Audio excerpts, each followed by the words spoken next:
Bon, oui, moi, Steve Leblanc, pourquoi je suis là, mais c'est la seule raison, c'est parce que j'ai complété l'UTMB.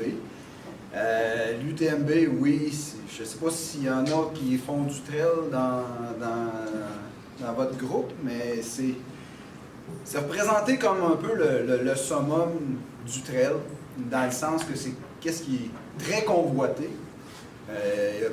C'est très médiatisé, fait que c'est la raison pourquoi tant de monde veut le faire. Il y a d'autres trails qui sont plus difficiles ou aussi beaux dans le monde, mais on dirait que le doigt a été mis sur l'UTMB, qu'il y a beaucoup de monde qui veulent participer. Puis il y a tellement de monde qui sont obligés de faire des loteries pour participer, pour pouvoir avoir accès à faire la course. Puis moi, j'ai juste été chanceux de ramasser les points nécessaires puis de pouvoir participer au tirage. Fait que, en somme, la seule chose que j'ai faite, c'est été chanceux de me rendre jusque-là. Puis mon but, c'était de le compléter.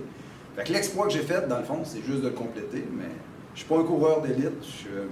Je suis sûr que je suis comme pas mal tous vous autres dans la salle qui courent pour s'entraîner, mais qu'à un moment donné, c'est donner une vision pour dire, ben, un jour, c'est ça que je veux faire, puis que je vais prendre les moyens, en tout cas le plus de moyens possible, qu'est-ce que j'ai comme disponibilité au niveau familial et ainsi de suite pour me rendre jusque-là. Fait que moi, au départ, la course à pied, mais c'était pas pour moi. Tu sais, je veux dire,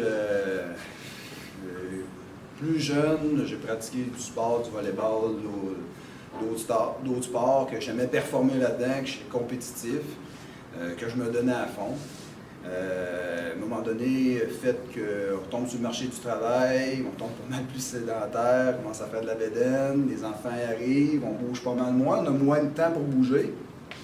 Puis à un moment donné, j'ai commencé à participer au grand défi. Je ne sais pas s'il y en a qui connaissent à Victo, là, le pentathlon. Fait qu'au début, je l'essaye ça en équipe, puis là tu dis, ouais, ok, c'était le fun, tu sais, il y a de l'adrénaline, on s'encourage, il y a du monde qui nous encourage, c'est le fun, c'est plaisant.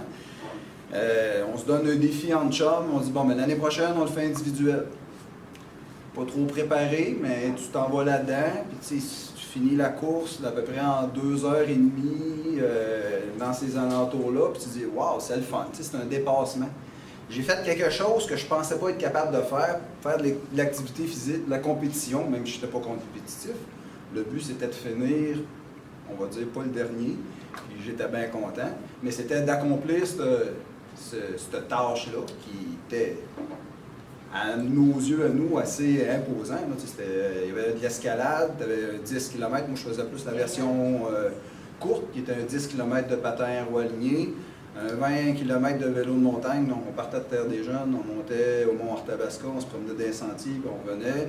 Il y avait 1,5 km de kayak, puis un 4 km de cross-country. On finissait ses genoux, on n'avait plus de gaz, mais on était content de le faire. Puis à chaque année, en chum, on essayait de se craquer, d'aller chercher d'autres chums. On le fait, puis on le fait juste côté amical, juste pour dire qu'on était capable de le faire. Puis c'est un but aussi qui faisait qu'on s'entraînait un peu pour essayer de garder la forme, parce qu'on avait des formes, mais moins la forme à ce moment-là.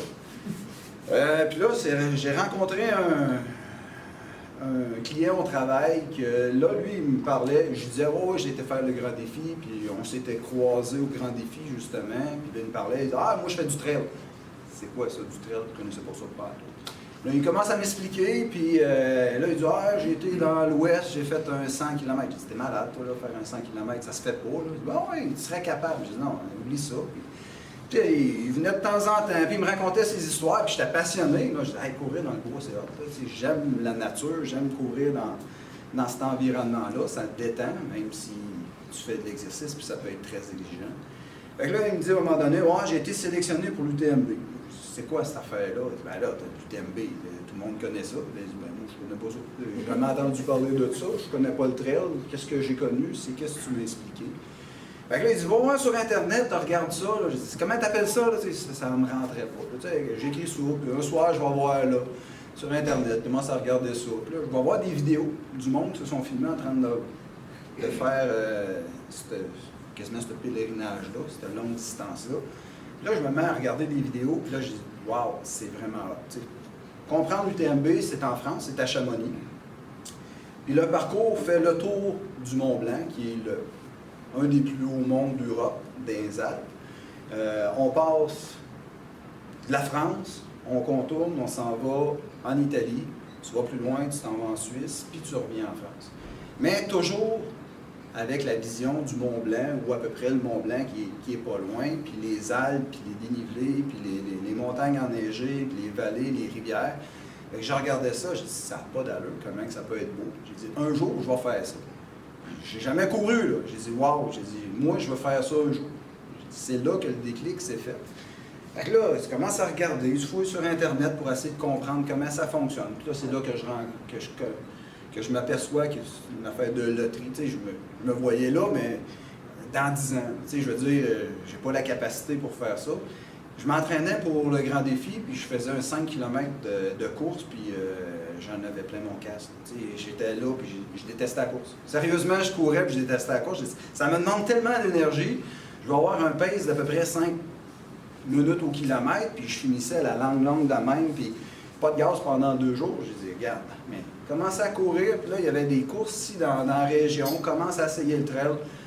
Première expérience que j'ai eue là-dedans, j'avais le sourire fendu jusqu'aux oreilles, puis capable d'arrêter de rire. J'avais du fun à mort, descendais d'un côte, on se tenait après les arbres pour tourner.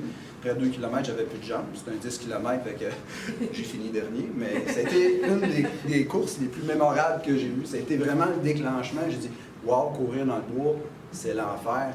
J'aime ça, c'est le fun, c'est apaisant. C'est pas monotone parce que des fois on court sur la route, puis je cours beaucoup sur la route pour m'entraîner. Fait que des fois tu rentres dans ta tête puis tu focuses sur d'autres choses, tu focuses pas sur les pieds un après l'autre, mais rentrer dans le bois, mais t'as pas le choix, tu es tout le temps alerte, faut tout le temps que tu regardes qu'est-ce qui se passe, et les racines, et ainsi de suite. Fait que je suis tombé en amour à ce moment-là. Puis là, il y a eu l'UTMB que j'ai vu l'existence de ça.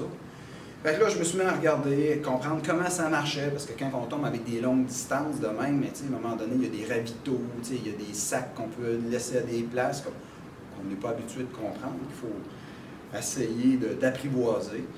Fait que là, j'en comprends que pour aller à l'UTMB, mais il faut faire des points, il faut ramasser des points qui sont sur 2 ans. Fait que 2 ans civils, mettons, là, on est l'année prochaine pour pouvoir participer en 2020, mais ils vont prendre toutes les courses qu'on a faites, admettons, en 2019 et en 2018. Sur 3 courses, il faut avoir complété des courses qui sont qualificatives, donc qui sont reconnues par l'UTMB, mais par l'ITRA, là, c'est un organisme qui gère les points. Puis eux autres vont classifier chaque course qui veut faire partie de ce palmarès-là ou de cette loterie-là, si on veut, là, pour pouvoir avoir les points. Eux autres, il faut qu'ils s'inscrivent puis dire, bon, ben, OK, j'ai fait un tracé GPS de notre course qu'on veut mettre dedans, notre parcours. Ils donnent les dénivelés, ils donnent ça, puis eux autres, ils les accréditent, puis ils vont dire qu'ils donnent des points de 1 à 6.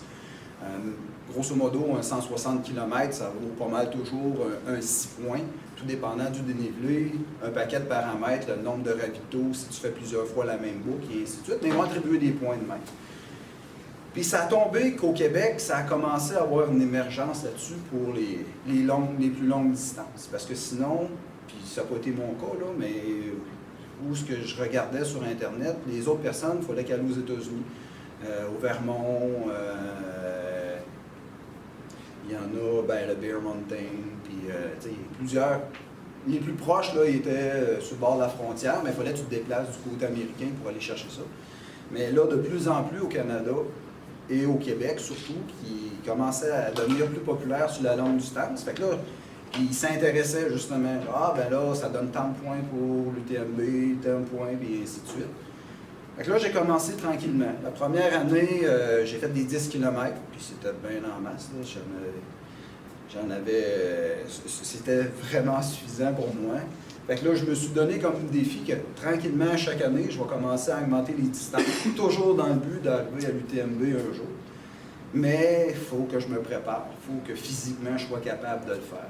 Fait que j'ai fait pas mal toutes les années, à part cette année, à Bromont. La première année, j'ai fait un 55 km que j'ai fini chez les genoux parce que c'était vraiment trop pour qu'est-ce que je pensais.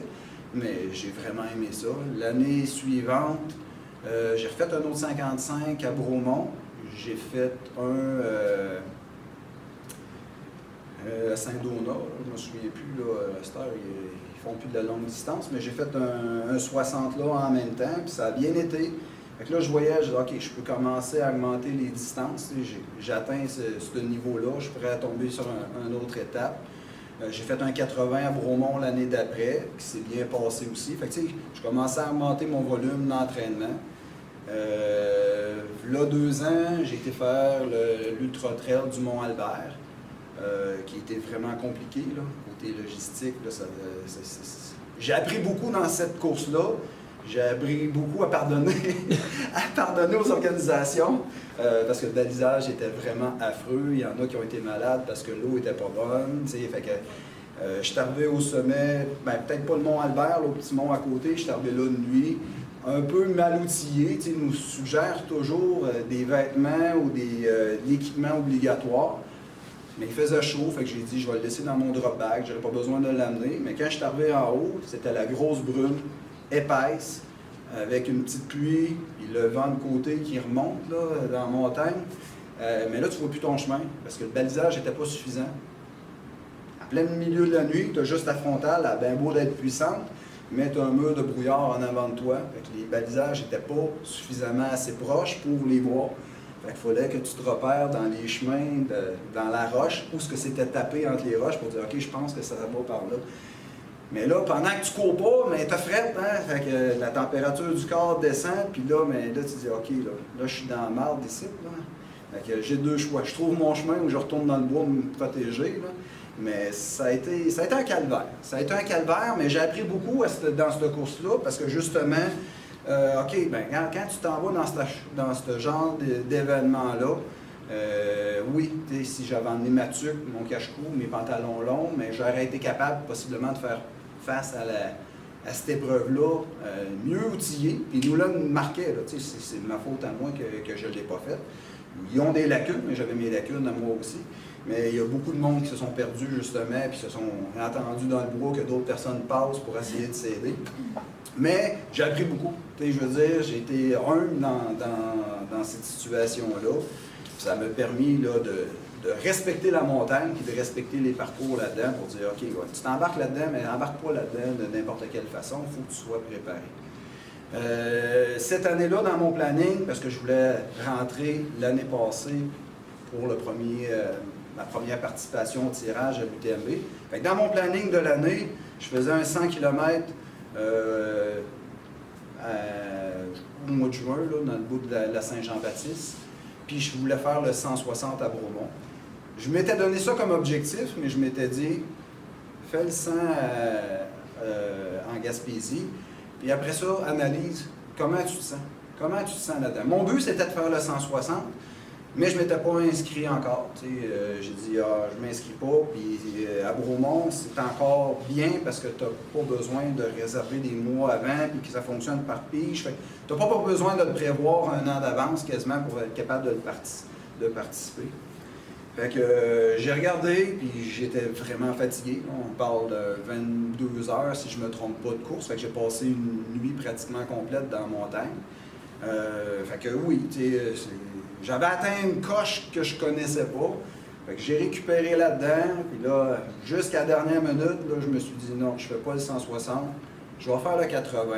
Je me sens prêt pour faire quand même le 80, mais on s'entend que la coche entre les deux, là, c'est le double. Hein? Fait que ça prend que tu sois capable de le gérer. Puis surtout avec l'expérience que j'avais eue là, j'ai dit, d'après moi, prends ton gaz égal, et tu te rassailleras l'année prochaine, il n'y a rien qui presse. Donc, c'est ça. L'année, en faisant mon 80 plus le 100 qui était là, ça me donnait un 9 points. Fait qu'il me manquait un 6 points pour l'année d'après, que j'ai fait à Bromont l'année suivante. Ça a été difficile. Ça a été difficile. Je vous dirais que le dernier 40 km, je l'ai marché. J'étais capable de monter en puissance, il n'y avait pas de problème sans courir, là, mais monter en puissance. Mais aussitôt que je descendais, là, les quads, les genoux, une petite descente, il fallait que je me tienne à la fin, pratiquement avec les arbres, parce que je ne l'encaissais plus. Fait que là, tu dis, oui, je vais faire l'UTMB, moi, l'année prochaine, mais je me sens pas prêt encore. Mais je n'ai pas le choix, La manière que ça fonctionne pour le tirage du TMB, c'est que quand tu as tes 15 points, tu appliques. Eux autres, ils font une pige. Puis j'ai à peu près le tiers de chance, une chance sur 3 d'être pigé la première année.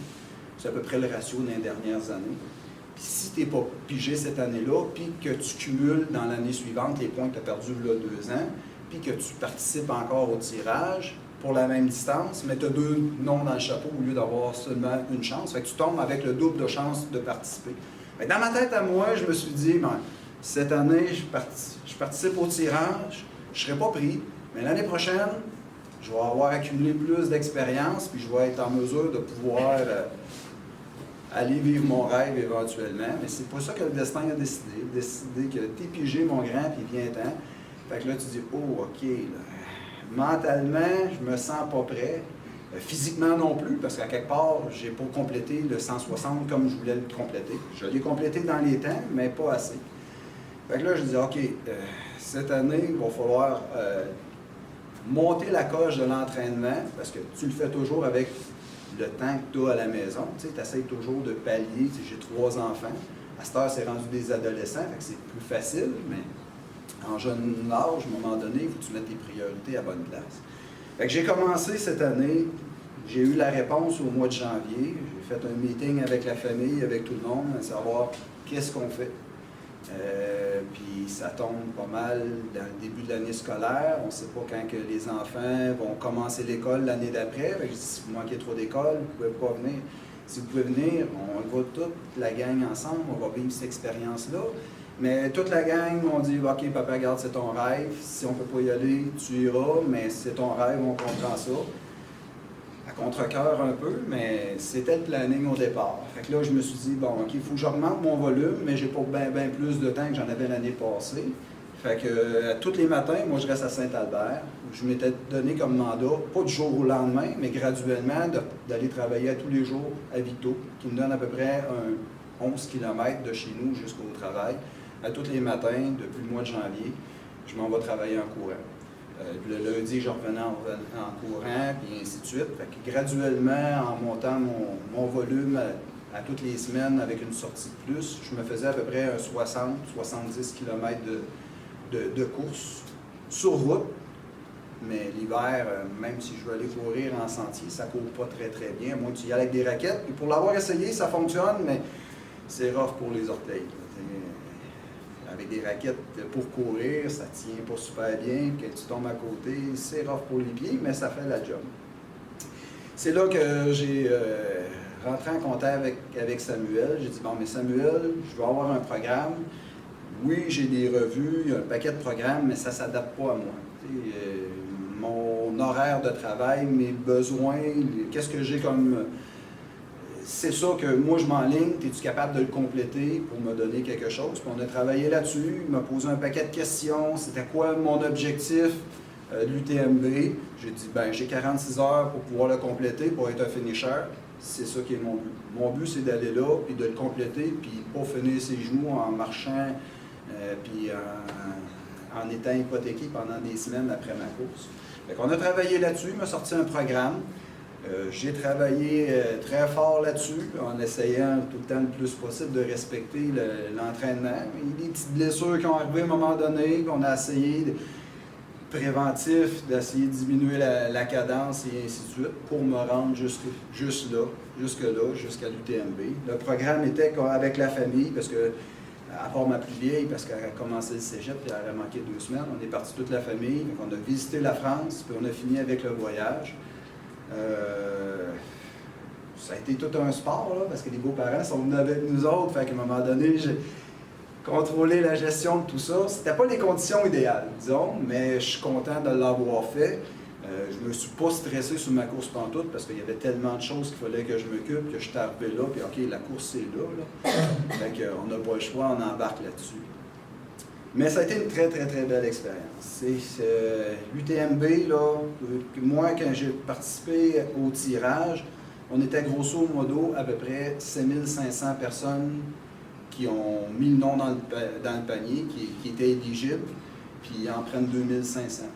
C'est une autre dynamique, parce que ici, le trail, nord-américain, là j'inclus les Américains aussi avec ça, c'est assez petit. Quand on va pogner un 200-300 coureurs d'un trail en même temps sur la même course, c'est des grosses courses, c'est beaucoup de monde. Mais là, tu t'arrives avec un peloton de 2500. Moi, j'ai jamais couru le marathon ou des courses officielles dans ce style-là où tu as un peloton. Je me sentais comme pas très bien à la ligne de départ.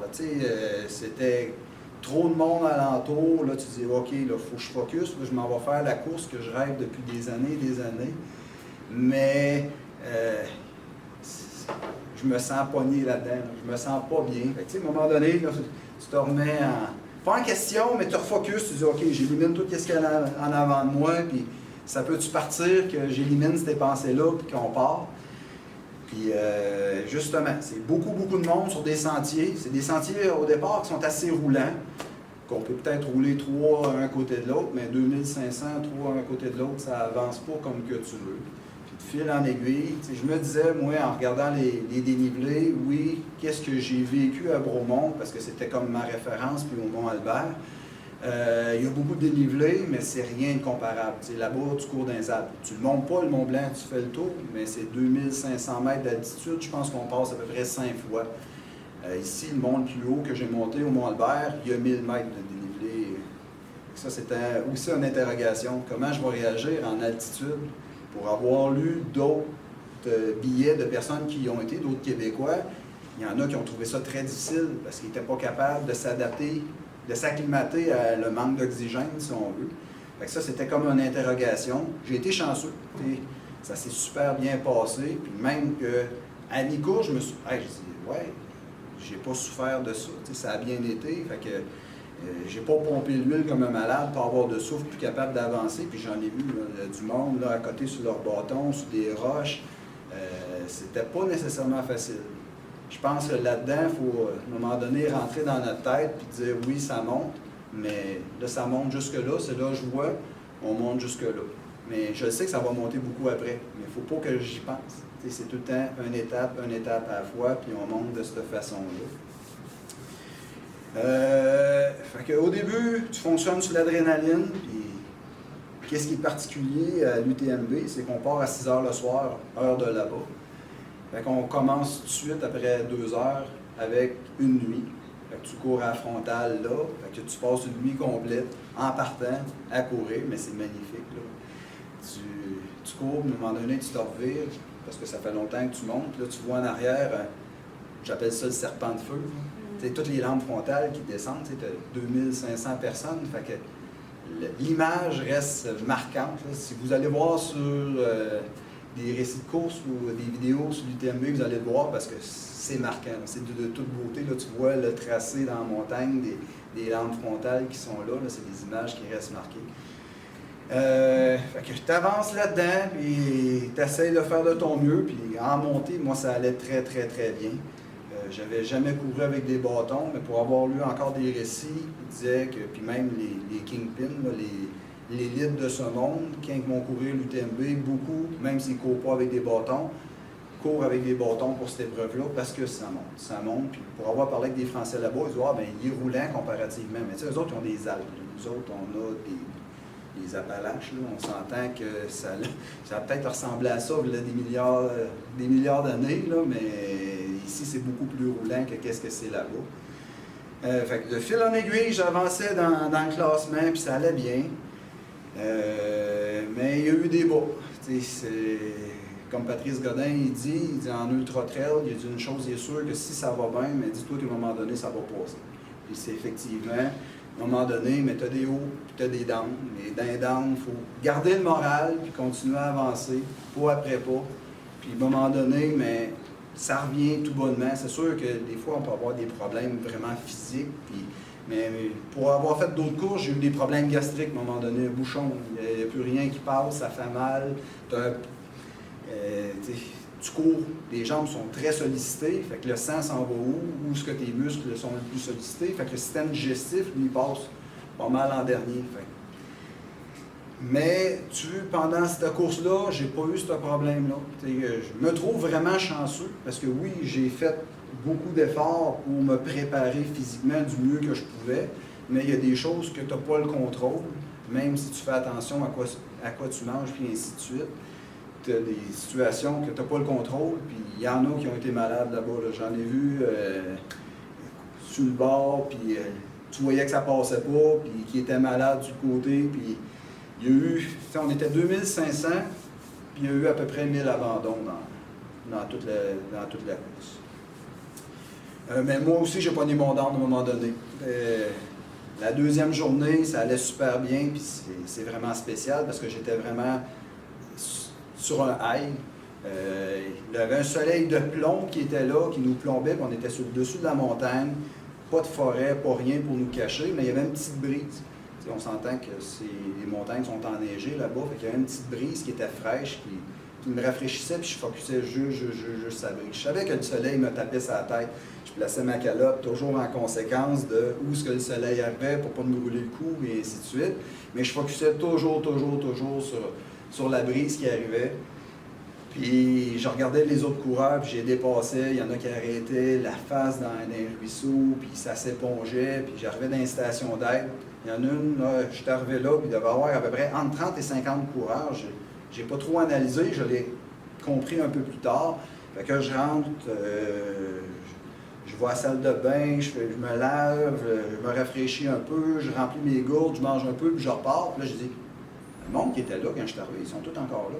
Ils ont tous resté là. Le soleil de plomb les accablait. Dans cette section-là, il y a au moins 3/4 des abandons qu'ils ont eu là, qu'on était sur le dessus de la montagne. J'ai été rejoindre ma gang qui était là à l'autre station d'après. Je dis, je comprends pas. Là. Je ne vis pas la même course que beaucoup d'autres coureurs qui sont là, justement à cause que je focusais sur le positif que moi je trouvais. J'ai dit, ça va bien, ça va bien. Je ne sais même pas où je suis dans le classement, mais je dépasse du monde depuis tantôt, que ça peine, puis je ne comprenais pas la situation. J'ai dit, je ne suis pas surhumain, moi, là. Mais là, après ça, j'ai pogné mon meute. Il y avait un bon dénivelé d'à peu près 800 mètres, 1000 mètres, tout de suite après. Puis là, il n'y avait plus de petite brise. Il y avait juste du soleil, puis ça montait comme que ça a monté beaucoup avant, puis beaucoup après aussi. Je suis arrivé en haut, je disais, OK, on relaxe un peu, on repart. Puis là, ça descendait énormément, puis pendant longtemps. Tu dis, ça descend, ça va bien, mais non, des fois, ça va pas bien en descendant. C'est technique, puis le plus que ça descendait, je disais, OK, j'arrive à cette station d'aide-là, j'ai hâte d'arriver à celle-là, mais elle semblait toujours de plus en plus loin. Fait que le moral commençait à être moins bon. Puis pas longtemps avant d'arriver, lorsque je me disais que ça faisait longtemps que je devais d'être arrivé, mais que ça n'arrivait pas, là, à un moment donné, là, j'ai pogné vraiment mon down. J'avais une petite lumière dans la tête là, qui flashait, là, low battery. Là. Je la voyais dans ma tête. Puis assez que je marchais, parce que ça faisait un petit bout que j'avais plus la capacité de courir. J'avançais là-dedans, puis les yeux me fermaient. Puis on était à peu près fin d'après-midi, fait qu'il était peut-être un 4 heures l'après-midi là-bas. C'est pas à cause que les lumières commençaient à fermer, puis les yeux y allaient avec. Fait que là, j'avais vraiment pogné un mur à cet endroit-là. J'étais arrivé à la station d'aide, puis j'étais content que ma gang ne m'ait pas suivi jusque-là, parce que je voulais pas qu'ils me voient dans cet état-là, parce que je me trouvais que j'avais de l'air lamentable. C'est l'impression que moi, j'avais de moi à ce moment-là. Fait que j'ai dit, bon, mais je vais me reposer un peu, je vais manger, je vais me reposer, je vais essayer de me trouver une place pour dormir. J'arrive là, il faisait chaud, beaucoup de bruit. Les stations d'aide sont pas reposantes là-bas. Là. C'est le party dans les stations d'aide, ça parle fort, il y a beaucoup de bruit. Il ne faut pas compter bien là-dessus pour se reposer. Là. J'arrive là, j'essaie de me trouver une table à pique-nique, pas capable de me coucher. Je dis, me coucher, la tête, là, les chaleurs me pognent, les maux de cœur me pognent. J'ai dit, oh, là, j'ai eu un doute. À savoir, je vais-tu la finir, cette course-là? Pas à cause que je ne me sentais pas capable. J'ai dit, là, d'après moi, mon corps me parle, puis il me dit, ça ne marche pas ton affaire. Là. Mais là, je ne comprenais pas. Là. 4 heures avant, là, j'étais dans un pic. Là. Dans ma course, là, je me sentais là, mais là, je me sentais à terre. J'ai dit, attends un peu, il y a quelque chose qui ne marche pas dans l'histoire. Je ne peux pas passer de là à là sans que ça soit dans ma tête. Là. Fait que là, j'ai continué à aller manger. J'ai été à la salle de bain, je suis sorti dehors, puis là, l'air frais, parce que rendu à 4 heures à peu près, les montagnes sont tellement hautes que le soleil te fait de l'ombre. C'est encore le jour, mais tu n'as plus de soleil sur toi. Fait que là, je sentais l'air qui était frais, m'en vais à la salle de bain, passe l'eau d'en face, j'ai dit, hey, là, je suis bien dehors. J'ai dit, ouais, j'ai trouvé ma place, au pire, je vais aller me coucher dans la pelouse sur un terrain de station, puis de voir comment je vais évoluer là-dedans. Je vais y aller mollo, un pas à la fois. Puis là, ça s'est remis à repartir. Les gens m'ont reparti, j'ai recommencé à courir. Fait que j'ai passé de là, je suis descendu là, puis pas longtemps après, ben, j'étais à moitié de ce que j'étais avant. Assez pour continuer à courir, puis me sentir bien dans ce que je faisais. Après ça, c'était plus long. À un moment donné, tu dis, j'ai hâte que ça finisse. Là.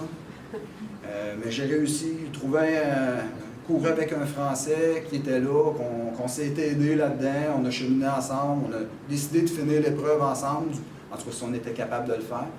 Puis on a réussi à le finir. Ça m'a pris un peu plus que 39 heures sur le 46 heures et demie que je m'étais donné au départ. Je voulais pas trop être proche des barrières horaires pour pas me mettre de stress, parce que la manière que ça fonctionne, les barrières horaires, c'est qu'à différentes stations, ils disent mais il faut que tu sois parti d'ici avant telle heure. Fait que tout dépendant, là, tu dis OK, là, je suis à 1 heure de la barrière horaire, fait qu'il faut que je rattrape ce temps-là, parce que sinon ils disent mais tu ne repars plus. Tu ne seras pas capable de finir à la fin si tu ne pars plus là. Fait que non, on a réussi à finir ça. Puis à ma grande surprise, j'avais dans ma tête, dans mes pensées les plus secrètes, que j'aimerais ça faire un top 1000 sur 2500, puis j'ai fini à peu près 600e. Fait que c'était une grande surprise et un grand accomplissement, parce que l'année d'avant, je me dis, je ne suis pas prêt pour cette épreuve-là. Puis je me dis, bon, mais qu'est-ce que je veux faire? C'est le compléter, je vais être un finisher. Mais j'ai performé beaucoup plus, beaucoup mieux que ce que je pensais. Puis bien, ça, c'est à cause des efforts que j'ai mis dedans, puis à cause aussi de la chance. Je ne ferai pas de cachette là-dedans, comme je vous dis. La douleur que j'avais, la petite blessure que je m'étais faite à l'entraînement, c'était une crainte que j'avais en commençant la course. J'ai rien ressenti de là. J'avais une crainte à savoir comment je vais me comporter avec la haute altitude. J'ai rien eu. J'avais une crainte à savoir comment que mon système digestif va se comporter sur une longue distance comme ça. Puis j'ai rien eu aussi. Fait qu'à quelque part, il y a une grosse part de chance là-dedans, des choses que je ne suis pas capable d'avoir de contrôle, mais je suis vraiment content de la tournure des événements et de l'accomplissement que j'ai fait, mais ça reste que je suis un coureur du dimanche comme tout le monde. C'est juste qu'à un moment donné, j'ai voulu monter les étapes, mais il ne faut pas tricher là-dedans, parce que quand on triche, ça nous rattrape. Puis pour l'avoir fait, les blessures que j'ai eues, quand j'ai fini ses genoux, mais c'est à un moment donné d'essayer de pousser, ou dire « Ah, je devrais être capable », mais à un moment donné, il faut mettre les efforts, il faut mettre l'entraînement là-dessus. Je ne sais pas s'il y en a qui ont des questions. J'ai tout dit, oui. On dit-tu Chamonix ou Chamonix? Eux autres, ils disent Chamonix. Eux autres, ils disent Chamonix. En plus, ça fait 10 ans, je pense à la chérie. Oui. Je veux savoir, tu prends quoi sur 39 heures comme ça? Oui. Tu carbures à quoi? C'est nous autres, on est habitués de quelques-uns qui carburent au Ricard. Moi, sur 39 heures, je me dis qu'il y a du Ricard, là, c'est quoi que tu prends? C'est quoi que tu as mangé? Bien, dans ce genre de distance-là, il y a des stations d'aide. Dans du trail, bien, c'est possible. C'est plus élaboré que sur la route. Là. Sur la route, je pense. Mais c'est des buffets, exactement. Fait que tu arrives à des stations stratégiques que la nourriture. C'est eux autres qui fournissent la nourriture qu'il y a là. Tu prends ce qu'il y a. Tu ne peux pas commander un snack que tu veux, là, mais c'est souvent les mêmes choses. Là, des barres de céréales.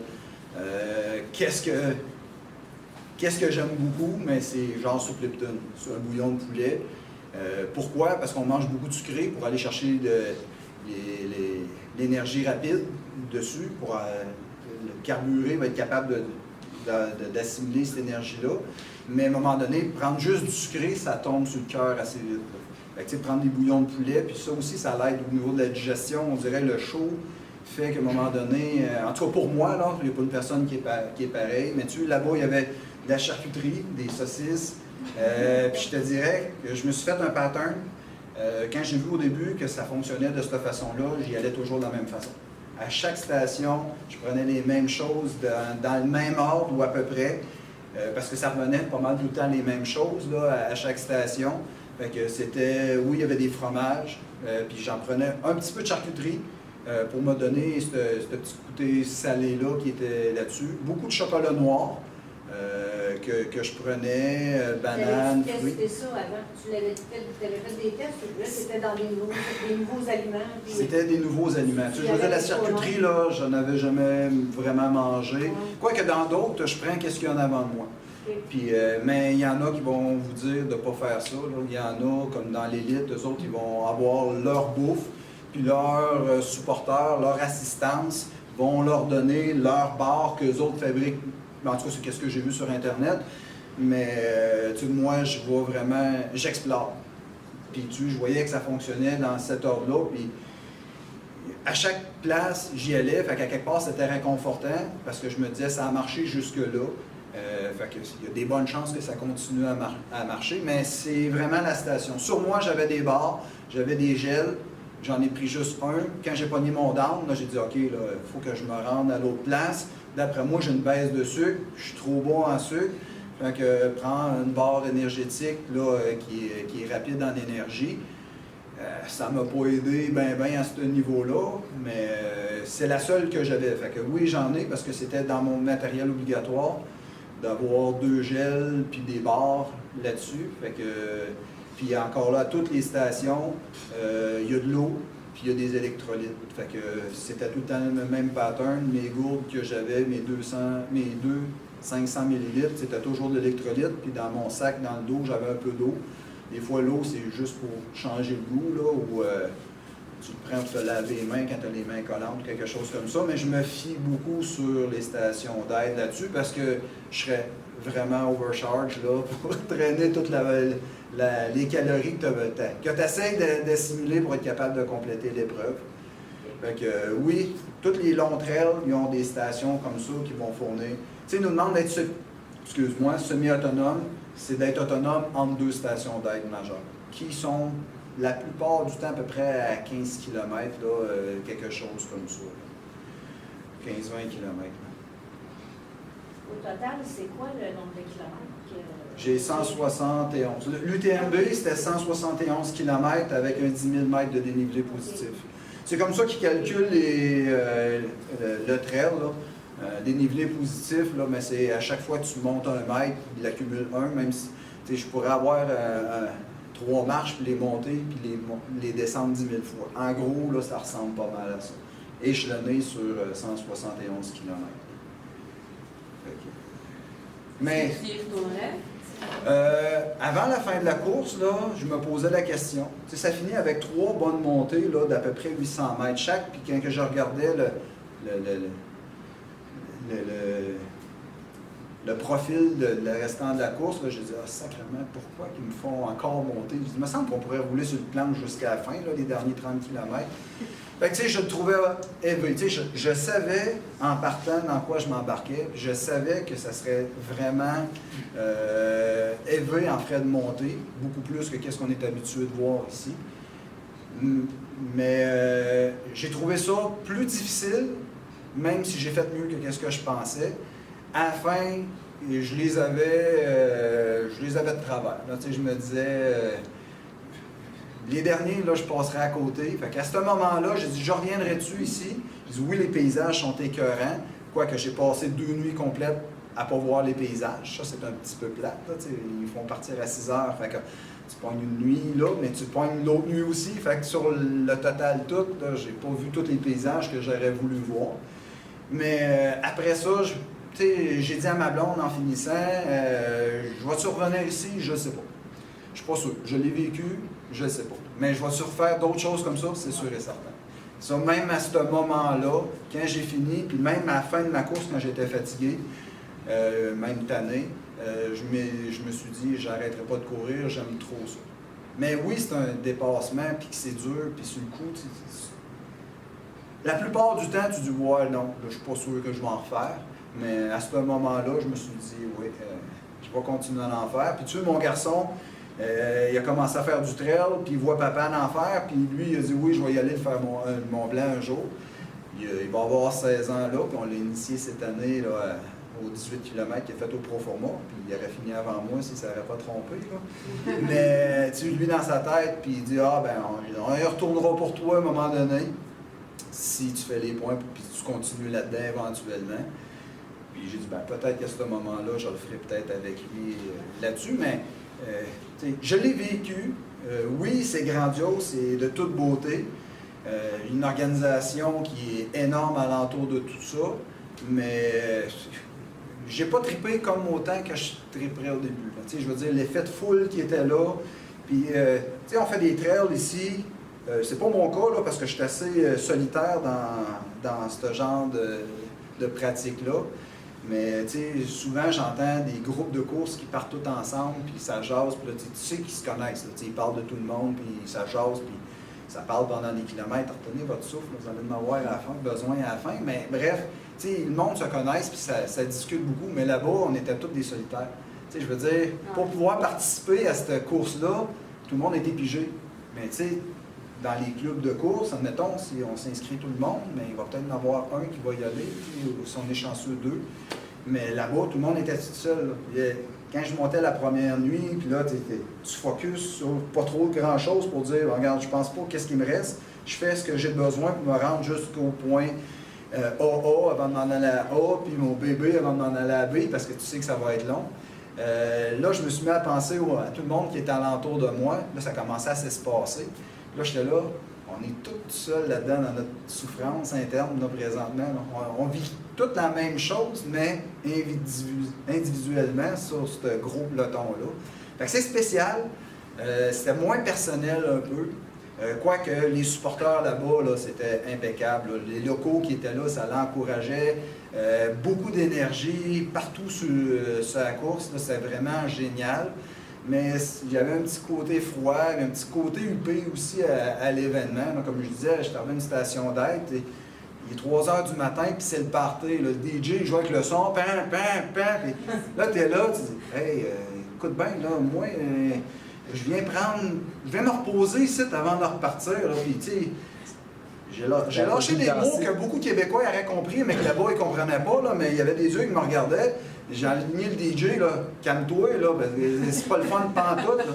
J'ai dit, y-tu juste moi qui vis cette affaire-là? Mais tu sais, l'organisation est comme un petit peu oversize, là, ils prônent bien des choses, mais il y a eu des petits irritants comme ça qui faisaient, ouais, je pense qu'ils se la pètent un petit peu, puis ils respectent un peu moins le coureur à ce niveau-là. Mais somme toute, c'était positif, là, à 90% là, de qu'est-ce que j'ai fait. Comme je t'ai dit, ça demande beaucoup de sous, parce que c'est un voyage, l'avion, un déplacement là-bas, puis même là-bas, tu vas avoir, il y a plusieurs autres épreuves que l'UTMB. C'est l'UTMB qui l'organise, mais il y a plusieurs autres courses qui se passent dans la même semaine. Fait qu'il y a 10 000 coureurs sur le site dans cette fin de semaine-là. Quand tu arrives pour l'hébergement, mais ils savent. Fait que les prix sont dispendieux. Fait que, il y a une logistique alentour de tout ça qui est un peu plus complexe à cause que c'est vraiment gros. Mais le refaire, je le préparais différent de ce qu'on l'a préparé pour aider justement mes supporters à venir me suivre, puis ainsi de suite. Mais l'organisation, je veux dire, c'est ça coche. Ils organisaient des bus pour aller dans différents pays, pour aller nous rejoindre. Fait que, on avait de l'aide là-dessus, parce qu'avec un véhicule, en France, je vous le conseille pas. Là, les rues sont larges de même, puis dans ces parties-là, là, on se promène, là, non, il y a beaucoup de ronds-points, là, fait que je ne m'aurais pas risqué. Oui, madame? Je voulais savoir, la montagne au Québec qui ressemble le plus la surface, au Québec ou aux États-Unis, mettons, qui ressemble le plus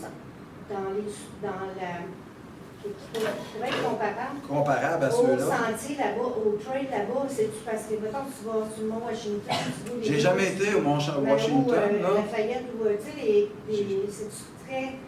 Ça a l'air, quand on regardait les vidéos, il y avait des trails qui avaient l'air, tu sais, des trails de Saint-Albert. Exactement.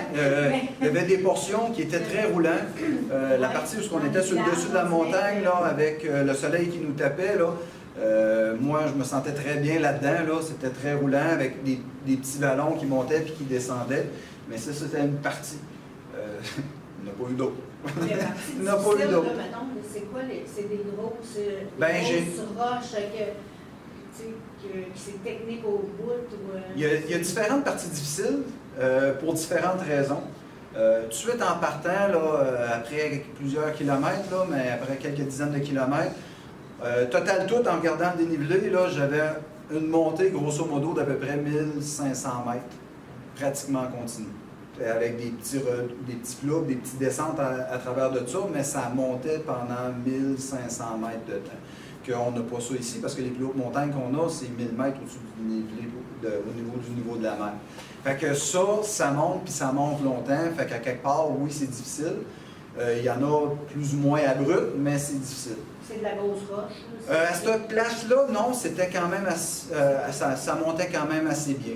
Okay. D'autres parties que les sentiers avec beaucoup de racines qu'on retrouve ici.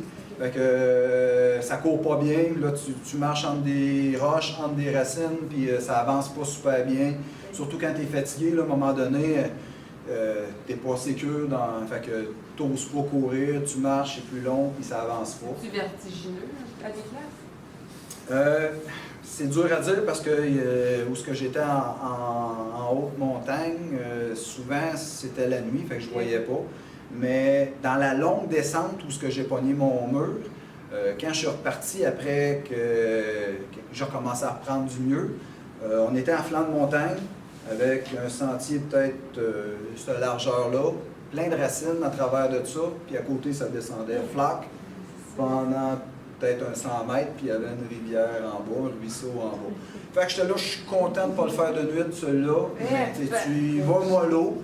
Fait que oui, il y a des places qui sont très techniques. Puis pour finir, la dernière grosse montée, parce que c'était, à la fin, ça faisait ça comme ça, là. La dernière grosse montée, j'avais essayé de donner des conseils à mon ami français pour comment monter, parce que je trouvais qu'eux autres, la manière qu'ils montaient, ils perdaient plus d'énergie pratiquement avec.